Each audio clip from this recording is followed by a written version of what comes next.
Power can make people obey, but only respect makes them stand with you. In a world obsessed with dominance, true leaders know that the greatest strength lies not in how loudly they command, but in how deeply they connect. India offers connection over confrontation, embracing the philosophy that the world is one family, and this approach shapes both its domestic spirit and its global identity. Rooted in the ancient Sanskrit phrase Vasudhaiva Kutumbakam, meaning the world is one family, this outlook encourages cooperation, empathy, and shared responsibility. It is more than a cultural saying, it is a guiding principle in the way India interacts with other nations and peoples. While many countries approach international relations through competition and power struggles, India's history and traditions teach that lasting influence comes from building bridges rather than walls. This philosophy is visible in the way India conducts diplomacy. In global forums, India often positions itself as a mediator and a voice for unity, advocating for peaceful solutions over aggressive actions. Whether addressing conflicts, climate change, or trade disputes, India's instinct is to seek common ground rather than escalate tensions. By focusing on shared interests, it creates space for dialogue, which in turn fosters trust among diverse partners. This approach is not just morally appealing, but strategically smart, as it attracts allies and cooperation in an increasingly polarized world. The emphasis on connection also runs deep in India's historical experience. For centuries, India has been a crossroads for cultures, religions, and ideas. From these spice roads to the spread of Buddhism, from Persian architecture to European trade, India's identity has been shaped by interaction rather than isolation. This long history of coexistence has trained the nation to navigate diversity with resilience, making it more adaptable in dealing with other countries that have their own complex histories. In modern times, this philosophy extends to humanitarian outreach. India has provided disaster relief, medical aid, and technical assistance to nations in need, often without demanding political concessions in return. Whether sending vaccines to multiple countries during the COVID-19 pandemic or contributing to UN peacekeeping missions, India's actions reflect the belief that global challenges are best faced together. These gestures may seem small in the grand arena of geopolitics, but they leave a lasting impression and deepen goodwill that cannot be bought or coerced. The global Indian diaspora also carries this spirit abroad. Millions of Indians living in the Middle East, Europe, North America, Africa, and beyond act as informal ambassadors of the country's values. They participate in their local communities while maintaining cultural ties, blending traditions in ways that promote understanding. This daily grassroots diplomacy strengthens India's reputation as a partner that values relationships over rivalry. By embracing the philosophy that the world is one family, India positions itself as a counterweight to the politics of division. Its preference for connection over confrontation does not mean it avoids defending its interests. Rather, it means that strength is exercised through dialogue, mutual benefit, and respect. In an era where distrust often dominates headlines, India's approach offers a reminder that cooperation is not only possible, but can be the most enduring form of power. Trust with the Middle East has been built over decades through cultural respect, economic contribution, and personal relationships that have withstood political shifts and changing global priorities. This trust is not the result of a single moment or agreement, but a steady accumulation of mutual understanding and shared benefit. For centuries, India and the Middle East have been connected through trade, migration, and the exchange of ideas. Long before modern borders existed, merchants, scholars, and travelers moved freely between these regions, carrying goods like spices, textiles, and pearls, along with stories, languages, and traditions. This deep history has created a foundation that makes present-day partnerships more than just transactions. They are continuations of an old friendship. Cultural respect plays a central role in this relationship. India's diversity and long history of coexisting faiths have given it the ability to engage with Middle Eastern cultures with sensitivity and understanding. From the shared heritage of Mughal architecture inspired by Persian art to the culinary influences that blend flavors across both regions, cultural ties are visible in daily life. India also recognizes the significance of religion in the Middle East and approaches interfaith dialogue with care. By valuing and respecting cultural identity, India has earned goodwill that cannot be replicated through economic deals alone. Economic contribution has strengthened these ties further. Millions of Indian workers in Gulf countries contribute not only to the economies of their host nations, but also to the development of their own families and communities back home through remittances. These workers are often seen as reliable, skilled, and adaptable, making them an essential part of the local workforce.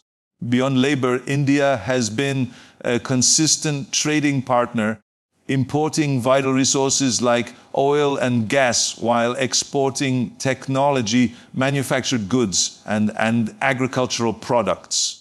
These economic exchanges are not one-sided. They have been structured in ways that ensure both regions benefit, creating a relationship based on mutual dependency rather than exploitation.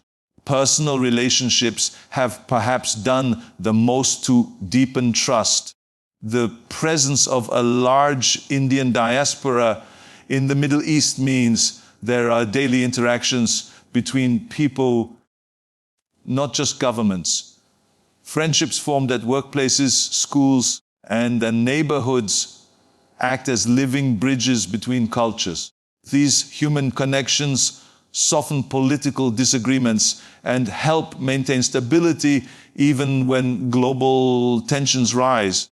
Many Middle Eastern leaders have personal ties to India through education, business partnerships, or family connections, which adds another layer of warmth to official relations.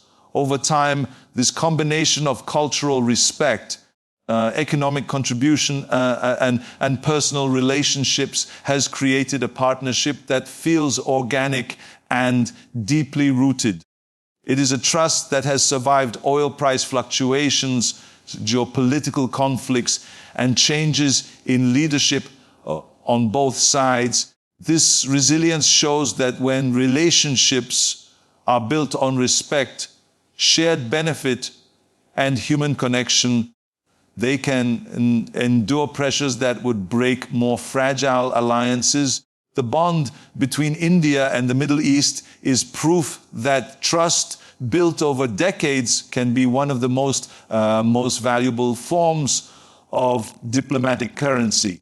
Europe values India's reliability, finding in its strong partner who cooperates without seeking control, a rare quality in a world where many alliances are shaped by dominance or hidden agendas.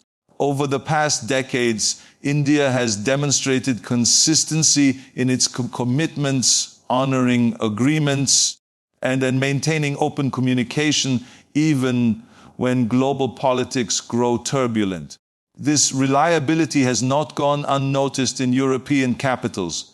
In trade, technology, climate action, and security, India has shown that it can be trusted to uphold its end of a partnership without using the relationship as leverage to impose its will. One of the key reasons Europe values India is the way it approaches cooperation. In India, does not treat its partnerships as zero-sum games, where one side's gain must come at the other's expense. Instead, it works on the principle of mutual growth, ensuring that any deal benefits both parties. This cooperative mindset stands out in a world where major powers often demand political alignment as a condition for economic or strategic collaboration. For Europe, this is refreshing. It means they can work with a partner who is focused on results and solutions rather than political conformity or ideological dominance. India's approach is rooted in its own historical experience. Having faced centuries of colonial rule, India understands deeply the harm caused by external control. This has shaped its foreign policy to respect the sovereignty of other nations. European countries, many of which value their independence and identity, find comfort in this.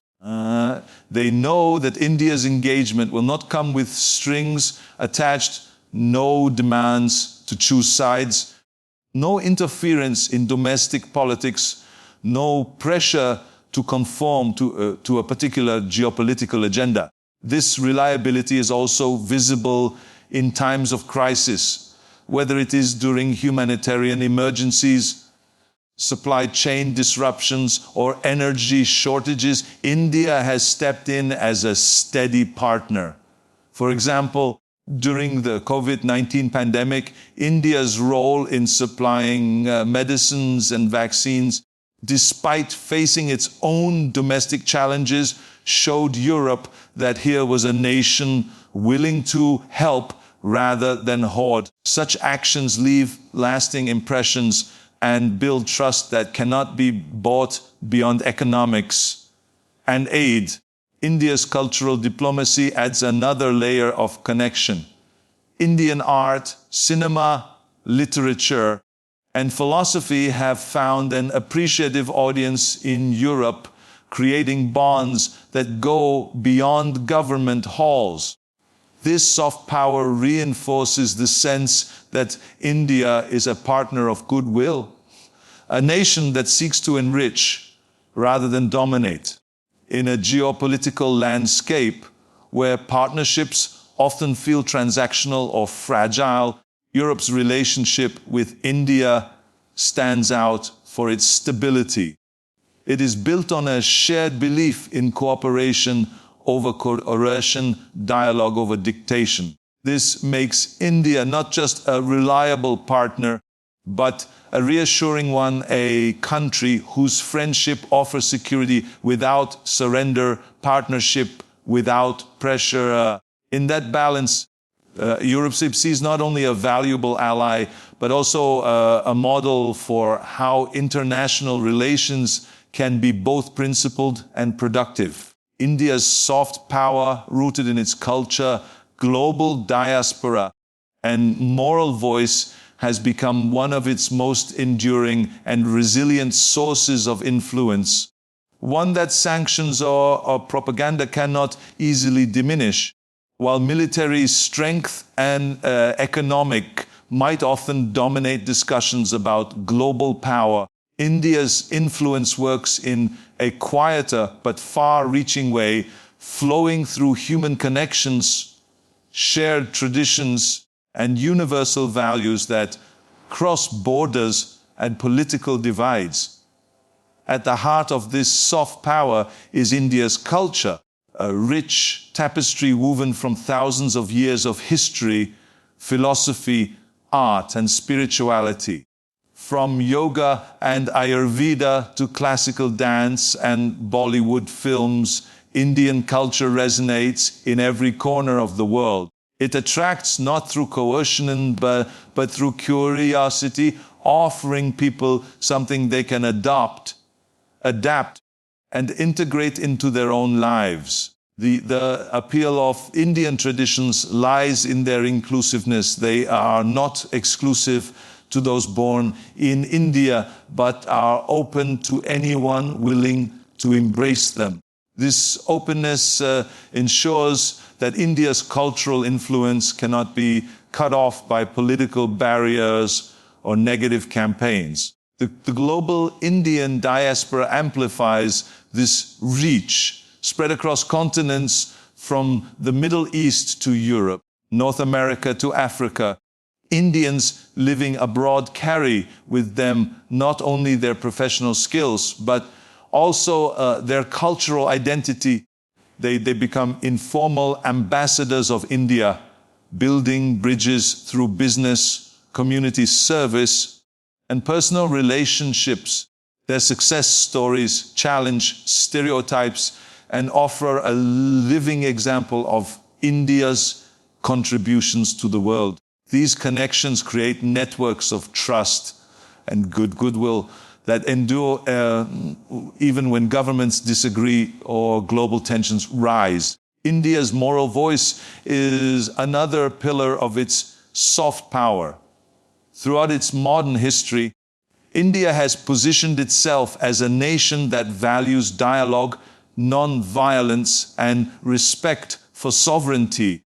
These principles, rooted in the teachings of leaders like Mahatma Gandhi, have given India credibility as a country that seeks peace over conflict, cooperation over domination. In global forums, this moral stance allows India to speak with authority, often acting as a bridge between competing powers or offering solutions that are seen as fair and inclusive. What makes India's soft power so resilient is that it is people-driven rather than government-controlled. While policies can shift with political cycles, culture, diaspora ties, and moral values have a life of their own. They are carried by individuals, families, communities, and institutions that operate independently of state machinery. This means that even if political relations sour or economic sanctions are imposed, the everyday exchanges of ideas, traditions, and goodwill continue. Propaganda can attempt to distort perceptions, but it struggles to erase the personal experiences people have with Indian culture and communities. In a world where hard power can provoke resistance and suspicion, India's soft power draws people closer. It is influence that does not need to be enforced, only shared. And because it is rooted in human connection, it weathers political storms, outlasting policies, leaders, and even conflicts. It is this enduring quality that makes India's soft power a force that cannot be silenced or subdued. Human-friendly leadership is often misunderstood as a sign of softness, compromise, or lack of resolve. In reality, it is a form of strategic strength that builds resilience, fosters trust, and creates influence that can endure beyond the short-term winds of hardline tactics. While force and intimidation can produce immediate results, they rarely create lasting loyalty. Human-friendly leadership, by contrast, works on the deeper currents of human relationships, respect, empathy, and fairness, which continue to flow even when political tides change. At its core, human-friendly leadership recognizes that people are not just resources or instruments to achieve a goal, but partners in building a shared future. Leaders who operate with this mindset do not rule through fear, they inspire through trust. This approach does not eliminate the need for decisiveness or firmness, but it ensures that decisions are guided by principles that others can respect, even in disagreement. Such leadership communicates that dignity, dialogue, and mutual benefit are not negotiable, and that strength can be exercised without aggression. Strategically, this model is far more sustainable than hardline postures. Political cycles shift, alliances realign, and power structures evolve. Leaders who have relied solely on coercion often find their influence evaporates once their term ends or their authority weakens. In contrast, those who have invested in human relationships leave behind networks of goodwill, partnerships based on trust, and reputations that continue to hold weight. These intangible assets often prove more valuable than military bases or trade deals because they are not bound by a single administration's lifespan. History offers many examples of this dynamic. Leaders who have engaged with adversaries respectfully, prioritized dialogue, and shown cultural sensitivity have often been able to navigate crises more effectively and create enduring partnerships. Their legacies persist because they avoided burning bridges, even after political transitions or policy reversals. Their reputation as trustworthy, respectful leaders allows their nations to retain influence in regions where other powers might be met with skepticism or hostility. Human-friendly leadership is also a source of quiet power in international affairs. In a global environment where mistrust and division are high, the ability to listen, empathize, and seek mutual benefit becomes a rare currency. Nations led by such principles can act as mediators, bridge builders, and stabilizing forces in a fragmented world. This creates a strategic advantage, being the partner that others turn to when solutions are needed, rather than the actor that others resist. Importantly, this approach outlasts hardline tactics because it is rooted in shared humanity rather than shifting power calculations. While force can compel action, it cannot compel genuine cooperation. Respect can. And when respect is earned and maintained, it weathers leadership changes, political upheavals, and even economic downturns. In the end, human-friendly leadership is not about avoiding difficult decisions or refusing to confront challenges. It is about leading in a way that strengthens both relationships and results, ensuring that influence remains long after the immediate contest is over. This is not weakness. It is the most strategic strength of all. When the dust of politics settles and the echoes of hardline threats fade, only one thing remains: the trust you've built and the lives you've touched. Human-friendly leadership does not vanish with time. It grows stronger with every hand clasped in respect and every bridge built in goodwill. That is the kind of strength no cycle can erase.